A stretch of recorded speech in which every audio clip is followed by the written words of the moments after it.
So we knew there was a when I joined. I We knew there was a problem already in the Middle East with Iraq, Okay.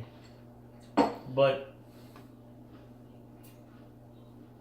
I never thought that we would actually go to war.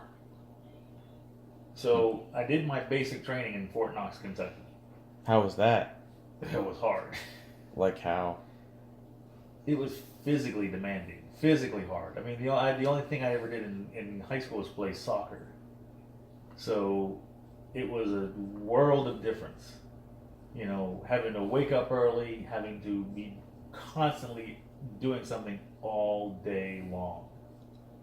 From the time you get up, doing morning PT, till you eat breakfast, you run from breakfast to your first set of classes, then you had lunch. Wait, you took classes in the army? You have to take classes in the army. Like Yes. like shooting classes? Or like... That was one of the classes was learning how to use the M16. You also take educational classes? You take educational classes as well. You learned everything from how to be a soldier to your tank. We learned everything about our tank. We learned when something breaks down how to fix the tank.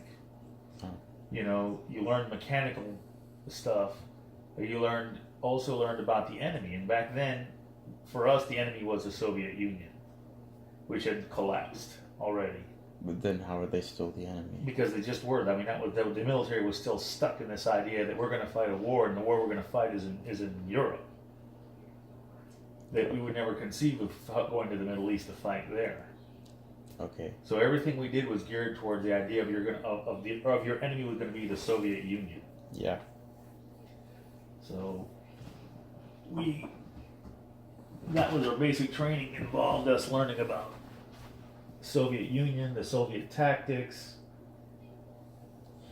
what to expect from the difference between the Soviet Army and the American Army, the difference between the American Army and our allies. I remember when I was there in doing my basic training in Fort Knox, Kentucky, that we actually had soldiers from Nicaragua.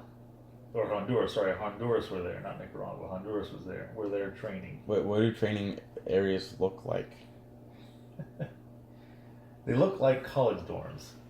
That was our barracks. It was like a three-story college dorm. And classes just look like classes? Classes look just like classrooms. Okay. You know, I did a lot of first aid when I was in there as well. I also, because I was one of these smart people, I took what was called a bunch of different tests. One of them was called the D-Lab, the Defensive Language Aptitude Battery, that geared how well I could speak another language, and I scored really well on that. So from there, I was supposed to go to language school after basic training. I also had another test that was supposed to test your proficiency in understanding mechanical stuff. And I scored really high on that one as well for some reason. I don't think I was ever really that mechanical. Did you meet any interesting people? Any interesting people? I met a guy who was an LSU football player before he failed. Oh, nice. Flunked out of school, and he ended up in the military. Met another guy who he apparently got into a lot of trouble. So the judge said you're gonna go to jail or you're gonna go to the military. Nice. And he was in the military. Okay. How did it all go down leading up to, and then when you went? So I went through basic training and I graduated. And our basic training, actually for tanks, the basic training is 16 weeks long. It's not like the 8-week basic training, and then you do an advanced individual training. Ours was all one thing because doing a tanks was very difficult. CrossFit. I think we pushed some tires too. So. Oh, I also learned how to drive a truck when I was in there. They gave me, I got a license to drive a 2.5-ton truck, which was kind of awesome.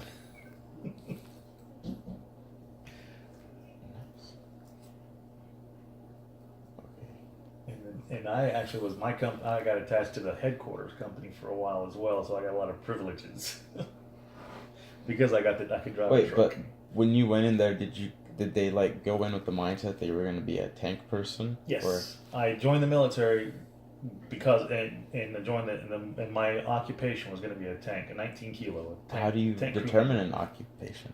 When you enlist, they ask you what do you want to do, and you tell them here's my top 3 choices, and they come back and tell you whether or not they're available. And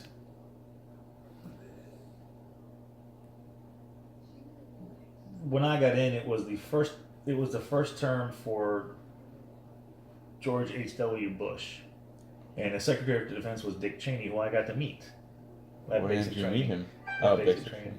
He was there at Fort Knox one time. And then when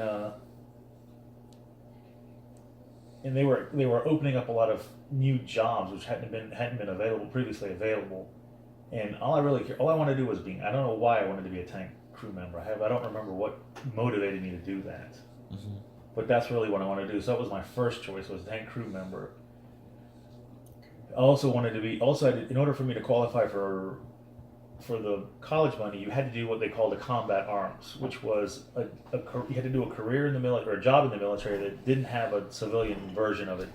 And tank crew member qualified, infantry qualified. If you were in the artillery, it qualified, and if you were a cavalry scout, that qualified as well. So those were the 4 ones. So I think my first choice was to be a tank crew member. My second choice was to be cavalry scout. And then my third choice was an artillery. I didn't want to do any marching because I had flat feet. Okay, so you applied, and then I applied, and I got in, and I was, and they gave me the tank, and then I had to take a test to make sure you can qualify to be a tank crew driver, which I qualified. So you qualified, and you go in for the purpose that you wanted money for college, or just because I wanted money for college. Wait, that's called like the GI Bill, right? The GI, so the GI Bill and the Montgomery College Fund. So you go into basic training. Mm-hmm. You have to take classes. You took a language class. I didn't take it. I took a language test.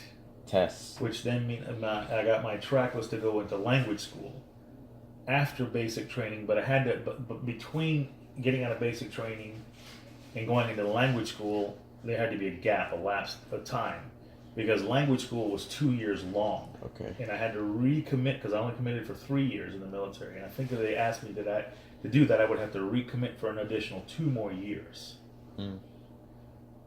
And but the language school only took in a class every 9 months, I believe. Okay. So by the time I graduated from basic training, in order to go in, I had to wait like another 6 months to 6 months or so. Mm-hmm. So in the meantime, they put me into a regular military unit, and my regular military unit was deployed to Saudi Arabia. Okay.